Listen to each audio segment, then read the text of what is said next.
so second సారి కూడా కొంచెం అనివార్య కారణాల వల్ల ఆయన కొంగు జాపి ఓట్లాడుకొని నా ప్రాణం పోతుందని చెప్పి అంటే ఎమ్మెల్యే గెలిచిన వ్యక్తి ఈ రోజు హుజరాబాద్ పరువును రోడ్డు మీద పండ్లు అంటే గంపల పండ్లు అమ్ముకున్నట్టు అమ్మి ఇక్కడ ప్రజల మనోభావాలను దెబ్బతీస్తూ ఇప్పుడు ఏ పార్టీ వాళ్ళు పార్టీలో ఉంటే దమ్ము ఉంటే గెలవాలని నీ పార్టీలో కూడా దమ్మున్న వాళ్ళని గెలిపించుకోవాలి కానీ పక్క పార్టీ పోయి బెదిరించి నేను ఆస్తుల మీద చేస్తాం అది చేస్తామని చెప్పి ఇక్కడ ఏదో బాగా వైరల్ అవుతాను ఏదో డాక్టర్ సురంజన్ గారిని మొన్న రీసెంట్ గా కాంగ్రెస్ లో చేరిన వ్యక్తిని రాత్రికి రాత్రి లేపుకొని పోయి ఆ రోజు ముందు రోజేమో కాంగ్రెస్ లో జాయిన్ అయ్యాడు మళ్ళీ నైట్ ఏమో బెదిరించి మళ్ళీ బీఆర్ఎస్ కండువా కప్పుకొని ఎందుకంటే ఆయనకి ఇప్పుడు ఎక్కడంటే అవన్నీ ఎగురుతున్నా కదా ఇదంతా తొందరపడి నిర్ణయాలు తీసుకుంటున్నా కాబట్టి రేపు అక్కడ మార్కులు ఉండాలి పెద్ద ఆయన దగ్గర అని చెప్పి ఇక్కడ ఈ జెండా ఎగరేయడం కోసము ఆయనకు ఆర్థికంగా కొంత ఉన్నాడు కాబట్టి ఆయన అందరికీ చేసి ఇబ్బంది పెట్టకుండా ఈయన ఎదుగుదల కోసం వాళ్ళను అనగదొక్కడం కోసం ఇక్కడ ఆయన పనిచేస్తున్నాడు కాబట్టి నిన్న మొన్న వీడియోలు చూసినావా లైవ్ నిన్న మొన్న వీణవంక సమ్మక్క సార్ల అంటే దేవత గద్ద మీద రాకముందుగా ఈయన ఐరాణ చేసి పోయి పోలీసులను కొట్టడం లేడీ అని చూడకుండా కూడా ఏసీపీ గారిని దొబ్బేయడము అక్కడ ఉన్న కానిస్టేబుల్ ను తిట్టడము అక్కడ ఉన్న ఇప్పుడు శ్రీఐ గారిని కూడా సుజన్ రెడ్డి గారిని కూడా మేము అంటే లైవ్ లో చూసినాం కదా ఆయన ఇక్కడ చేసింది కనుక మనకు తెలుసు సుజన్ రెడ్డి గారిని ఏం పిక్కోమని అంటే దుర్భాషలు ఆడడము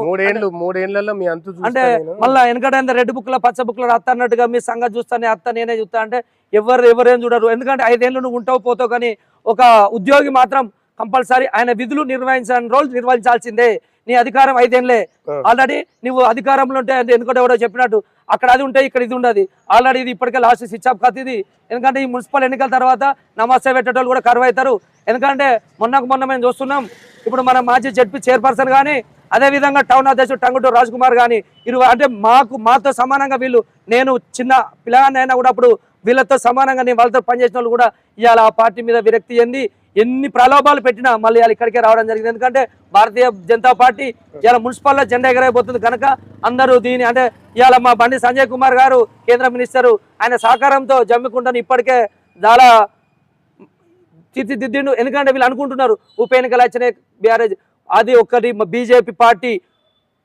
భయంతో అప్పుడు దీన్ని డెవలప్ చేయడం జరిగింది ఆ తర్వాత ఇంక 20 ఏళ్ళ దాకా కూడా వాళ్ళకి అవకాశం ఇస్తే బీజేపీకి అవకాశం ఇవ్వకపోతే మళ్ళీ వాళ్ళకి అవకాశం కనుక ఇస్తే ఇంట్లో కనీసం రోడ్డు ఉండడానికి కూడా వాళ్ళ పైసలు ఉన్నాయి కాబట్టి ఇలా కేంద్ర ప్రభుత్వ నిధులతోటే ఇలా మున్సిపాలిటీని జెండెగరేస్తేనే రేపు పొద్దుగాల ఏదైనా కూడా సాధ్యపడుతుంది ఎందుకంటే మన ఉప ఎన్నికతోటే 10 ఏళ్ళు వెనుక పోయినాం ఎందుకంటే ఆ వర్కులను తీసుకొచ్చి ఎక్కడెక్కడ తీసుకొచ్చి పాపం అందరిని ఇబ్బంది పెట్టిండు దళిత బంధు అంటాడు దళిత బంధు ఎవరికి ఇచ్చిండే సగం మందికి వెళ్ళి సగం మందికి వెళ్ళి ఇప్పుడు అప్పుడు ఏమన్నారు 5 లక్షలు ఇచ్చిండు 5 లక్షలు 2 లక్షలు కూడా చేతికి రాలేదు ఆ పేరుతోటి ఓట్లతోటి ఇది చేసి ఇబ్బంది అంతమంది మినిస్టర్లు వచ్చినా కూడా అలా బీజేపీ పార్టీ గెలిచింది కాబట్టి ఇప్పుడు కూడా ఎంతమంది ఎన్ని నాయకులు ఎన్ని కుట్రలు చేసినా మాదల్ని కొన్ని పుల్లలు పెట్టినా ఎన్ని చేసినా వాళ్ళ తరం కాదు బీజేపీ కార్యకర్తలు బాగా నికాసుకున్నారు ఎందుకంటే ఇవాళ